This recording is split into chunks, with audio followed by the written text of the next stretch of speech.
반갑습니다. 6월 22일 토요일 큐티 스케치의 시간입니다. 오늘 본문은 예레미야 18장 13절로 23절까지의 말씀입니다. 오늘 본문은 이렇게 시작합니다. 그러므로 여호와께서 이와 같이 말씀하시니라. 너희는 누가 이런 일을 들었는지 여러 나라 가운데 물어보라. 전혀 이스라엘이 심히 가증한 일을 행하였도다. 14절 레바논의 눈이 어찌 들의 바위를 떠나겠으며 먼 곳에서 흘러내리는 찬물이 어찌 마르겠느냐.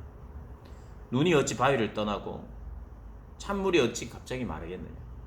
이 시대에 사람들이 이 이야기를 들으면 이게 굉장히 자연스러운 자연현상이고, 또 이 눈들이 이 바위에 이렇게 덮여 있다가 갑자기 없어지지 않는다는 거죠. 그것이 이제 물이 되고 흘러내리고 또 그렇게 되는 거지, 갑자기 없어지고 떠나고 뭐 이렇게 찬물이 마르겠느냐, 이런 의미입니다. 그러니까 이 일은 도저히 있을 수 있는 일이 아니다. 그러니까 있을 수 없는 일이 벌어진 거예요. 아주 놀라운 이야기죠. 그게 누구의 이야기냐? 이스라엘의 이야기라는 거예요.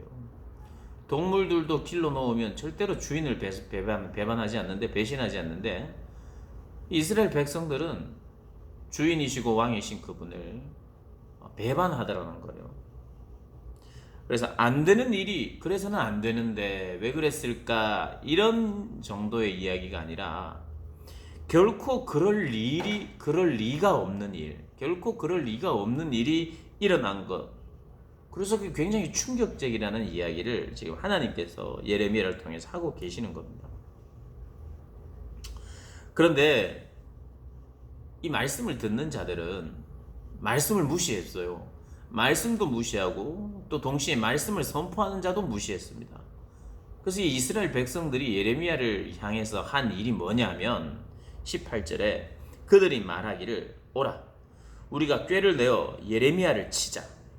제사장에게서 율법이, 지혜로운 자에게서 책략이, 선지자에게서 말씀이 끊어지지 아니할 것이니 오라 우리가 혀로 그를 치고 그의 어떤 말에도 주의하지 말자 하나이다.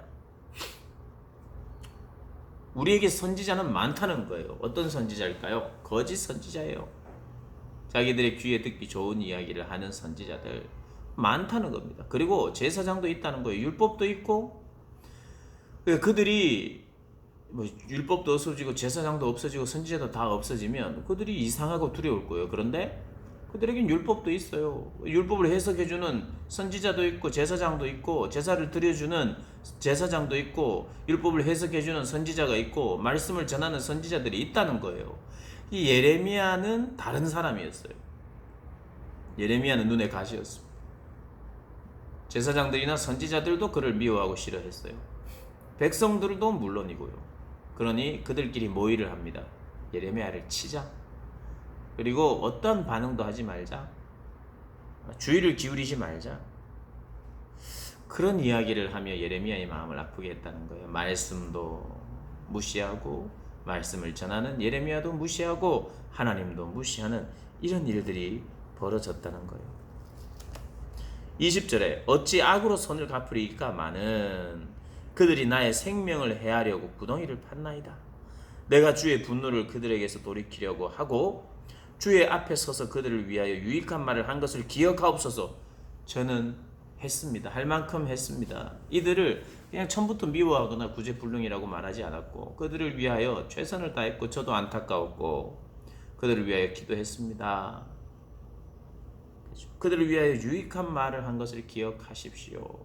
그리고 나서 예레미야가 이들이 망하게 해달라고, 죽게 해달라고, 21절에 자녀들이 기근 가운데 있게 해달라고, 칼의 세력에 넘어지게, 아내들이 자녀를 잃고 과부가 되게, 장정은 죽음을 당하게, 청년은 전장에서 칼에 맞게, 그런 일을 당하게 해달라는 거예요.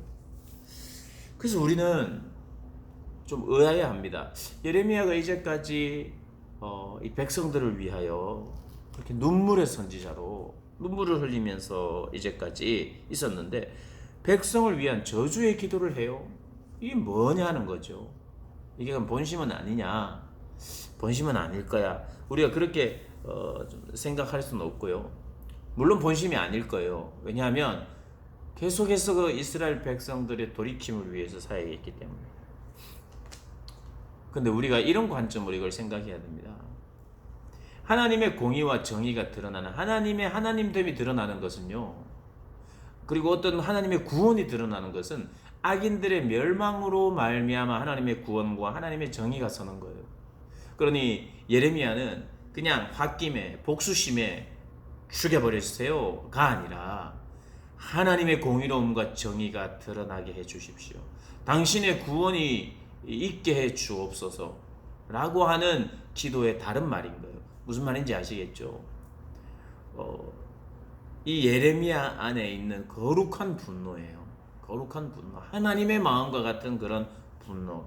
그래서 하나님 당신의 공의를 나타내시고 이 공의를 통해서 당신이 영광을 받으십시오. 그래서 악인의 멸망으로 말미암아 또 자신의 의로움도 입증되기를 원한다는 거예요. 하나님의 말씀도 하나님도 말씀을 전하는 선포자도 다 무시해 버렸는데 나의 의로움도 입증되고 하나님의 이름도 영광도 받으시고 하나님 당신의 정의와 공의를 나타내시옵소서. 악인들의 멸망을 통한 참된 의인들의 구원이 있게 해 주십시오라고 기도하는 거예요. 오늘 이 악인들은요 구덩이를 팠다고 그래요. 무엇을 위한 구덩이인가요? 예레미야를 해하게 하려고 하는 구덩이. 여러분, 우리 주변에 악인들이 있습니다. 하나님을 믿는 자들을 조롱하기도 하고 하나님도 무시하는 자들이 있습니다. 하나님의 방식도 무시하는 자들이 있습니다. 그들이 때때로는 우리가 넘어지도록 구덩이를 팝니다. 그런데 그 구덩이가 우리를 해하기도 해요. 그러나 하나님 말씀에 의하면 그들이 판 구덩이가 있느냐, 우리를 해하려고 구덩이를 파느냐, 그들의 무덤이 될 것이다. 여러분, 악인들의 최후는 이런 겁니다. 그래서 우리가 그걸 바라봐야 돼요. 하나님은 언제까지 참기만 하시거나 언제나 내가 당하기만 하시도록 놔두지 않고 하나님의 이름과 영광을 위하여 당신의 자녀들의 의로움을 입증하기 위하여 그들이 팠던 구덩이, 그들이 팠던 구덩이에 오히려 그들이 묻히는 일을 하나님 보여주심으로 말미암아 우리의 의로움도 입증하시고 하나님의 공의도 드러내시는 하나님이시라는 것 저희들이 기억하면서 우리가 이 땅을 살면서요 하나님의 말씀대로 또 고난과 핍박을 견뎌내면서도 동시에 하나님의 의가 나타나도록 우리가 기도하고 바라봐야 하는 것, 그게 바로 선지자의 심정입니다. 그렇다고 해서 사람들을 완전히 포기하는 것이 아니라 하나님의 방법으로 하나님의 때에 하나님이 영광 받으시고 하나님의 의도 나타나시고 백성들이 또 넘어지고 또 멸망하고 또 심판을 통해서 다시 정화가 되어 하나님 앞에 세워지게 해달라는 기도까지 하면서 우리가 그렇게 신앙생활을 해야 될 줄 압니다. 우리 사랑하는 고등부 학생들 그리고 선생님들이 오늘 말씀을 또 묵상하시면서 또 그러한 선지자의 마음을 가지고 하나님 앞에 나아가게 되시기를 주님의 이름으로 축복합니다.